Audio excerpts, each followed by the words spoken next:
ਦੁਨੀਆ ਭਰ ਵਿੱਚ ਵਸਦੇ 25 ਕਰੋੜ ਤੋਂ ਵੱਧ ਪੰਜਾਬੀਆਂ ਦੇ ਦਿਲ ਦੀ ਧੜਕਣ ਭੁਲੇਖਾ ਟੀਵੀ। ਤੁਹਾਡਾ ਮਨਪਸੰਦ ਭੁਲੇਖਾ ਟੀਵੀ ਜੋ ਭੁਲੇਖਾ ਨਹੀਂ ਪਾਉਂਦਾ, ਰਾਹ ਪਾਉਂਦਾ ਹੈ, ਕੁਰਾਏ ਨਹੀਂ ਪਾਉਂਦਾ। ਤੇ ਉਸੇ ਭੁਲੇਖਾ ਟੀਵੀ ਦੇ ਪ੍ਰੋਗਰਾਮ ਗੱਲਬਾਤ ਦੇ ਨਾਲ ਹਾਜ਼ਰ ਤੁਹਾਡੀ ਸੇਵਾ ਵਿੱਚ ਤੁਹਾਡਾ ਸੇਵਕ। ਇੱਕ ਨਿੱਕੀ ਜਿਹੀ ਗੱਲ ਸਮਝਾਓ,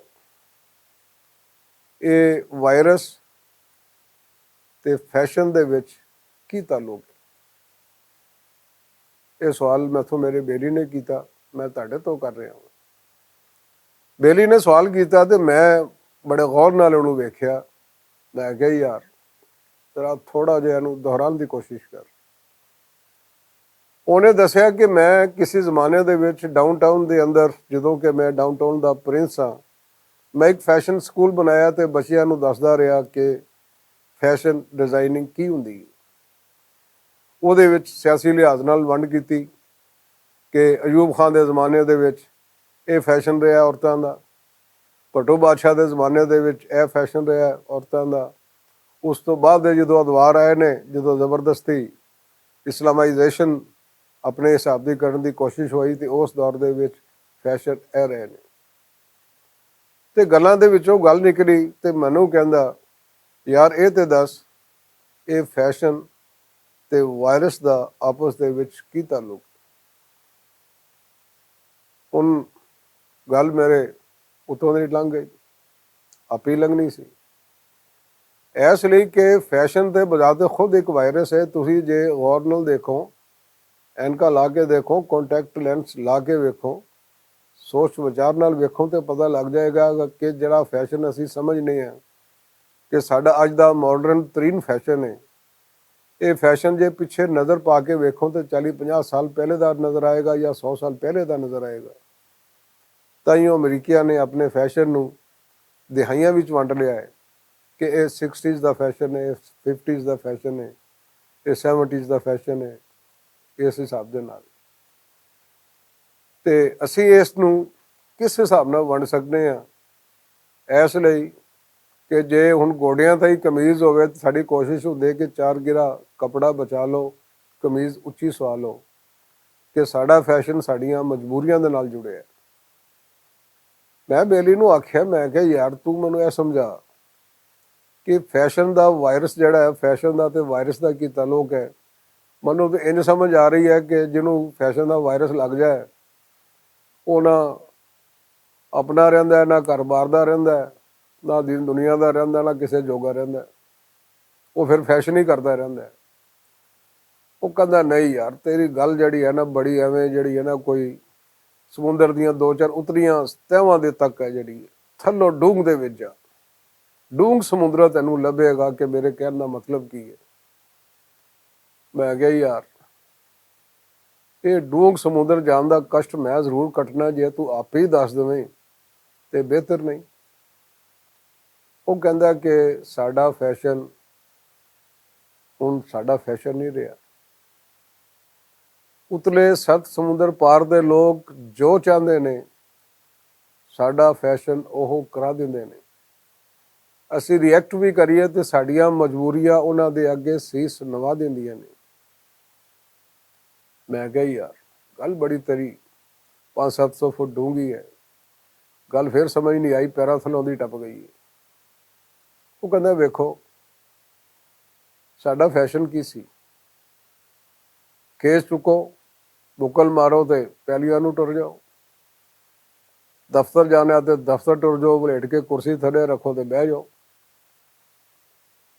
ਸਾਡਾ ਕਮਲ ਦਾ ਜਿਹੜਾ ਕਲਚਰ ਸੀ ਉਹ ਥੋੜ੍ਹਾ ਜਿਹਾ ਹੋਰ ਡਿਵੈਲਪ ਹੋਇਆ। ਜਿਹੜਾ ਬੰਦਾ ਸਰਦਾ ਸੀ ਉਹਨਾਂ ਨੇ ਕੀ ਕਰਨਾ ਕਿ ਭੇਡੂ ਦੀਆਂ ਵਾਲਾਂ ਦੇ ਨਾਲ, ਜਿਹਨੂੰ ਅਸੀਂ ਉੱਨ ਕਹਿੰਦੇ ਹਾਂ, ਉਹਨੇ ਉੱਨ ਦੀ ਲੋਈ ਸਵਾਣੀ, ਲੋਈ ਬੁਣਾਣੀ ਵਿੱਚ ਸੂਤਰ ਸ਼ਾਮਿਲ ਕਰਨਾ। ਉਹਦੇ ਨਾਲ ਜਿਹੜੀ ਲੋਈ ਬਣਨੀ ਉਹ ਕਈ ਕੰਬਲਾਂ ਤੋਂ ਵੀ ਭਾਰੀ ਸੀ, ਇੰਨੀ ਗਰਮ ਹੁੰਦੀ ਸੀ। ਇਹ ਸਾਡਾ ਕਲਚਰ ਸੀ। ਲੇਕਿਨ ਉਤਰਿਆਂ ਨੇ ਜਦੋਂ ਵੇਖਿਆ ਕਿ ਹੁਣ ਜਾਣੇ ਦੇਸ਼ ਕਰੋ, ਬਦਲੋ ਇਹਨਾਂ ਦਾ ਕਲਚਰ, ਬਣੇ ਕੀ ਫਿਰਦੇ ਨੇ ਇਹ? ਕੀ ਜਿਹੜਾ ਚਾਦਰਾਂ ਪਾ ਕੇ ਤੇ ਉਰਾਂ ਪਰਾਂ ਪੱਗਾਂ ਪਾ ਕੇ ਫਿਰਦੇ ਨੇ, ਪਾਓ ਇਹਨਾਂ ਨੂੰ ਟੋਪੀਆਂ ਤੇ ਪਾਓ ਇਹਨਾਂ ਨੂੰ ਪਤਲੂਨਾ।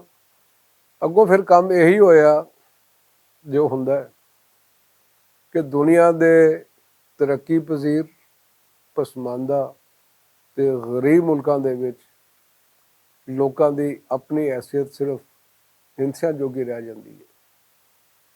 ਉਤਰਿਆਂ ਨੂੰ ਪਤਾ ਹੁੰਦਾ ਹੈ ਕਿ ਡੋਰਾ ਅਸੀਂ ਹਿਲਾਉਣੀਆਂ ਤੇ ਬਸਾਤ ਤੇ ਮੋਰੇ ਇਹ ਹਿੱਲਣੇ ਨੇ। ਲਿਹਾਜ਼ਾ ਜੋ ਉਹਨਾਂ ਦਾ ਕਾਸਟਿਊਮ ਸੀ, ਜੋ ਉਹਨਾਂ ਦੇ ਉਤਰਨ ਸਨ, ਜੋ ਉਹਨਾਂ ਦੇ ਕੱਪੜੇ ਸਨ, ਉਹਨਾਂ ਨੇ ਮਨਾ ਮੋਹੀ ਸਾਨੂੰ ਇੱਥੇ ਭਿਜਵਾਉਣੇ ਸ਼ੁਰੂ ਕਰ ਦਿੱਤੇ ਚੈਰਿਟੀ ਦੇ ਜ਼ਰੀਏ। ਹੁਣ ਸਾਫ਼ ਜ਼ਾਹਿਰ ਹੈ ਕਿ ਜਦੋਂ ਇੱਕ ਸਵੈਟਰ ਜਿਹੜੀ ਬੀਬੀ ਘਰ ਬੁਣਦੀ ਸੀ, ਟਾਈਮ ਲੱਗਦਾ ਸੀ, ਉਹਨੂੰ ਸਿਲਾਈਆਂ ਸਿੱਖਣੀਆਂ ਪੈਂਦੀਆਂ ਸਨ, ਨਮੂਨੇ ਲੁਕਾਉਣੇ ਪੈਂਦੇ ਸਨ, ਫਿਰ ਕਿਤੇ ਜਾ ਕੇ ਸਵੈਟਰ ਬਣਦੇ ਸਨ, ਨਿਆਣਿਆਂ ਦੇ ਮੋਜ਼ੇ ਬਣਦੇ ਸਨ, ਮਫਲਰ ਬਣਦੇ ਸਨ, ਜਰਸੀਆਂ ਬਣਦੀਆਂ ਸਨ, ਟੋਪੀਆਂ ਬਣਦੀਆਂ ਸਨ। ਉਹਦੇ 'ਚ ਟਾਈਮ ਵੀ ਲੱਗਦਾ ਸੀ ਤੇ ਪੈਸਾ ਵੀ ਲੱਗਦਾ ਸੀ। ਲੇਕਿਨ ਜਦੋਂ ਲਹਿੰਡੇ ਦੇ ਵਿੱਚ ਉਹੀ ਟੋਪੀਆਂ, ਉਹੀ ਮੋਜ਼ੇ, ਉਹੀ ਜੈਕਟਾਂ, ਉਹੀ ਸਾਰਾ ਕੁਛ, ਉਸ ਨੂੰ ਕੀ ਕਹਿਣਾ ਚਾਹੀਦਾ ਹੈ ਕਿ ਜੋ ਉਹ ਆਪ ਬਣਾਉਂਦੇ ਸਨ ਉਸ ਤੋਂ ਅੱਧੇ ਰੇਟ ਤੇ ਬਲਕਿ ਕੌਡੀਆਂ ਦੇ ਭਾਅ ਮਿਲਿਆ ਤੇ ਸਾਡੇ ਹੱਥੋਂ ਸਿਲਾਈਆਂ ਛੁੱਟ ਗਈਆਂ, ਸਾਡੇ ਨਮੂਨੇ ਅਧੂਰੇ ਰਹਿ ਗਏ, ਸਾਡੀ ਉਨ ਪਾਸੇ ਹੋਈ ਤੇ ਅਸੀਂ ਲੰਡੇ ਦੇ ਫੈਸ਼ਨ ਤੇ ਟੁਰ ਪਏ। ਕਿ ਸਾਡੇ ਪੰਜਾਬ ਦੇ ਵਿੱਚ ਜੈਕਟ ਦਾ ਕਨਸੈਪਟ ਹੀ ਕੋਈ ਨਹੀਂ ਸੀ, ਫਤੋਈ ਹੁੰਦੀ ਸੀ, ਫਤੋਈ ਕਈ ਜੇਬਾਂ ਲਈ, ਜਾਂ ਫਿਰ ਆ ਕਿ ਬਗੈਰ ਬਾਹਾਂ ਦੀ ਸ਼ੇਰਵਾਨੀ ਜਿਹਨੂੰ ਜੈਕਟ ਵੀ ਕਹਿੰਦੇ ਸਨ ਤੇ ਹੋਰ ਵੀ ਬੜਾ ਕੁਛ ਕਈ ਨਾ ਉਹਦੇ ਰੱਖੇ ਹੋਏ ਸਨ ਉਸ 'ਤੇ ਜਿਹੜੇ ਨੇ।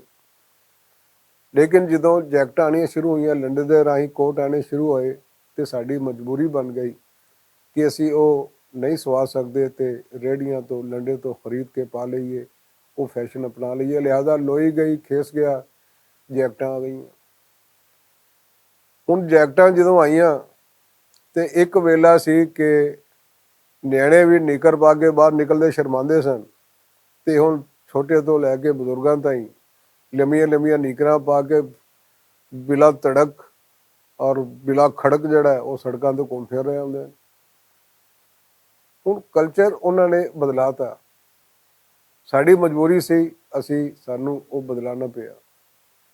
ਲੇਕਿਨ ਬੇਲੀ ਜਿਹੜਾ ਸੀ ਮੇਰਾ, ਉਹ ਫਿਰ ਇਸੇ ਗੱਲ ਤੇ ਰੌਲਾ ਪਾ ਰਿਹਾ ਸੀ ਕਿ ਫੈਸ਼ਨ ਤੇ ਵਾਇਰਸ ਦੇ ਵਿੱਚ ਕੀ ਤਾਲੁਕ। ਮੈਂ ਹੱਥ ਜੋੜੇ, ਮੈਂ ਕਿਹਾ ਯਾਰ ਤੂੰ ਇਹ ਸਮੱਸਿਆ ਤੂੰ ਹੀ ਹੱਲ ਕਰ, ਤੂੰ ਮੈਨੂੰ ਦੱਸ ਕੇ ਇਹਦੇ 'ਚ ਕੀ ਤੇਰਾ ਮਸਲਾ ਜਿਹੜਾ। ਬੇਲੀ ਨੇ ਫਰਮਾਇਆ, ਕਹਿੰਦਾ ਗੱਲ ਇਹ ਹੈ, ਉੱਥੇ ਕ੍ਰਿਸਮਸ ਹੋਵੇ, ਉੱਥੇ ਦੂਸਰੇ ਕੋਈ ਐਸੇ ਮਜ਼ਹਬੀ ਪ੍ਰੋਗਰਾਮ ਹੋਣ ਤੇ ਉਹਨਾਂ ਦਿਨਾਂ ਦੇ ਵਿੱਚ ਨਵੇਂ ਕੱਪੜੇ ਪਾਉਣਾ ਇੱਕ ਕਰੇਜ਼ ਹੁੰਦਾ ਹੈ। ਉਹ ਸਮਝਦੇ ਨੇ ਕਿ ਵੀ ਕੋਈ ਬੰਦਾ ਜਿਹਨੇ ਈਸਟਰ ਦਾ ਨਵਾਂ ਜੋੜਾ ਨਹੀਂ ਸਵਾਇਆ, ਜਾਂ ਇਸ ਨੇ ਨਹੀਂ ਲਿੱਤਾ, ਜਾਂ ਫਿਰ ਇਸ ਨੇ ਕ੍ਰਿਸਮਸ 'ਤੇ ਜਿਹੜਾ ਹੈ ਨਵੇਂ ਕੱਪੜੇ ਨਹੀਂ ਪਾਏ, ਤੇ ਪੁਰਾਣੇ ਕੱਪੜੇ ਉਹ ਸਾਡੇ ਤਰ੍ਹਾਂ ਅਗਲੀਆਂ ਨਸਲਾਂ ਤਾਈਂ ਸਾਂਭ ਕੇ ਨਹੀਂ ਰੱਖਦੇ, ਉਹ ਚੁੱਕਦੇ ਨੇ ਤੇ ਕਮਿਊਨਿਟੀ ਵੀ ਜਿਹੜਾ ਡਸਟਬਿਨ ਜਿਹੜਾ ਪਿਆ ਹੁੰਦਾ ਕੱਪੜੇ ਪੁਰਾਣਿਆਂ ਦਾ, ਉਹਦੇ ਵਿੱਚ ਸੁੱਟ ਦਿੰਦੇ ਨੇ ਤੇ ਉੱਥੋਂ ਕੁਝ ਕੱਪੜੇ ਤੇ ਛਾਂਟ ਕੇ ਸਾਲਵੇਸ਼ਨ ਆਰਮੀ ਵਾਲੇ ਲੈ ਜਾਂਦੇ ਨੇ ਤੇ ਉਹਨਾਂ ਨੂੰ ਧੋ ਸਵਾਰ ਕੇ ਸਸਤੇ ਭਾਅ ਹੱਟੀਆਂ ਤੇ ਗਰੀਬਾਂ ਨੂੰ ਵੇਚ ਛੱਡਦੇ ਨੇ। ਬਾਕੀ ਉਹ ਥਰਡ ਵਰਲਡ ਨੂੰ ਗਿਫਟ ਕਰ ਦਿੰਦੇ ਨੇ ਕਿ ਇਹ ਤੁਸੀਂ ਪਾਓ ਤੇ ਮੌਜਾਂ ਕਰੋ। ਮੈਂ ਕਿਹਾ ਇਹ ਤੇ ਫਿਰ ਜਿਹੜਾ ਉਹਨਾਂ ਨੇ ਮੁਫਤ ਦਾ ਵਾਇਰਸ ਛੱਡਿਆ। ਕਹਿੰਦਾ ਨਹੀਂ, ਵਾਇਰਸ ਉਹਨਾਂ ਕੱਪੜਿਆਂ ਦੇ ਵਿੱਚ ਹੈ, ਕਿਉਂਕਿ ਹੁਣ ਅਸੀਂ ਉਸ ਲੈਵਲ ਤੇ ਆ ਗਏ ਹਾਂ ਕਿ ਹੁਣ ਅਸੀਂ ਜਿਹੜਾ ਹੈ ਵਾਸ਼ਿੰਗ ਪਾਊਡਰ ਵੀ ਅਫੋਰਡ ਨਹੀਂ ਕਰ ਸਕਦੇ, ਸਾਬਣ ਵੀ ਅਫੋਰਡ ਨਹੀਂ ਕਰ ਸਕਦੇ, ਅਲਬੱਤਾ ਥਾਪਾ ਅਫੋਰਡ ਕਰ ਸਕਦੇ ਹਾਂ, ਲੇਕਿਨ ਉਹ ਥਾਪਾ ਕੋ ਹੱਥ 'ਚ ਵੇਖੇ ਤੇ ਉਹ ਸਮਝਦਾ ਕਿ ਬੰਦਾ PTI ਦਾ, ਭਾਵੇਂ ਨੂਨ ਲੀਕਦਾ ਹੋਵੇ ਤੇ ਭਾਵੇਂ ਉਹ ਪਿਪਲੀਆ ਹੋਵੇ। ਲਿਹਾਜ਼ਾ ਹੁਣ ਲੰਡੇ ਤੋਂ ਕੱਪੜੇ ਲੈ ਕੇ ਅਸੀਂ ਉਵੇਂ ਹੀ ਪਾ ਲੈਂਦੇ ਹਾਂ, ਉਵੇਂ ਟਮਕਾ ਲੈਂਦੇ ਹਾਂ ਤੇ ਟੁਰ ਪੈਂਦੇ ਹਾਂ। ਤੇ ਯੂਰਪ ਦੇ ਵਿੱਚ ਜਿਸ ਕਿਸਮ ਦੀਆਂ ਵਬਾਵਾਂ ਫੈਲਦੀਆਂ ਨੇ ਕਿ ਅਜੇ ਵੀ ਉੱਥੇ ਕੋਰੋਨਾ ਦੇ ਵਾਰ ਹੋ ਰਹੇ ਨੇ, ਵਾਇਰਸ ਨੇ ਆਪਣੀਆਂ ਸ਼ਕਲਾਂ ਬਦਲ ਲਈਆਂ ਨੇ, ਇੰਜੀ ਡੈਂਗੀ ਹੈ, ਬਰਡ ਫਲੂ ਹੈ, ਹੋਰ ਬੇਸ਼ੁਮਾਰ ਕਰੋਨਿਕ ਬਿਮਾਰੀਆਂ ਨੇ, ਮੰਕੀ ਪੌਕਸ ਹੈ, ਕਿ ਉਹ ਸਾਰੇ ਜਿਹੜੇ ਕਿ ਕੱਪੜਿਆਂ ਦੇ ਵਿੱਚ ਮੌਜੂਦ ਹੁੰਦੇ ਨੇ ਉਹਨਾਂ ਦੇ ਜਰਮਸ, ਤੇ ਉਹ ਕੋਈ ਉੱਥੋਂ ਇੰਨੇ ਵੀ ਚੰਗੇ ਨਹੀਂ ਕਿ ਉਹਨਾਂ ਨੂੰ ਧੋ ਕੇ ਤੇ ਜਰਾਸੀਮ ਤੋਂ ਪਾਕ ਕਰਕੇ ਸਾਨੂੰ ਭੇਜਣ। ਉਹ ਉਵੇਂ ਚੈਰਿਟੀ ਹਾਊਸਾਂ ਤੋਂ ਉਵੇਂ ਹੀ ਕੇਬਨ ਟੂ ਦੇ ਬਕਸਾਂ ਦੇ ਵਿੱਚੋਂ ਕੱਪੜੇ ਚੁੱਕਦੇ ਨੇ ਤੇ ਸਾਨੂੰ ਘੱਲ ਛੱਡਦੇ ਨੇ ਤੇ ਅੱਗੋਂ ਅਸੀਂ ਲੈ ਕੇ ਧੜਾ ਧੜ ਆਪ ਪਾ ਲੈਂਦੇ ਹਾਂ ਬਗੈਰ ਧੋਤਿਆਂ ਬਗੈਰ ਜਰਾਸੀਮ ਕੁਛ ਮਹਿਲੂਲ ਦੇ ਵਿੱਚ ਉਹਨਾਂ ਨੂੰ ਚੰਗੀ ਤਰ੍ਹਾਂ ਉਹਨਾਂ ਦੇ ਜਰਾਸੀਮ ਮਾਰਿਆਂ ਬਗੈਰ ਅਸੀਂ ਉਹਨਾਂ ਨੂੰ ਪਾਉਂਦੇ ਹਾਂ, ਅਤੇ ਲਿਹਾਜ਼ਾ ਫੈਸ਼ਨ ਦੇ ਨਾਲ ਸਾਡਾ ਵਾਇਰਸ ਵੀ ਚੱਲਦਾ ਹੈ। ਫੈਸ਼ਨ ਵੀ ਉਹਨਾਂ ਦੀ ਮਰਜ਼ੀ ਦਾ ਚੱਲਦਾ ਹੈ ਅਤੇ ਵਾਇਰਸ ਵੀ ਉਹਨਾਂ ਦਾ ਛੱਡਿਆ ਸਾਨੂੰ ਲੱਭਦਾ ਹੈ।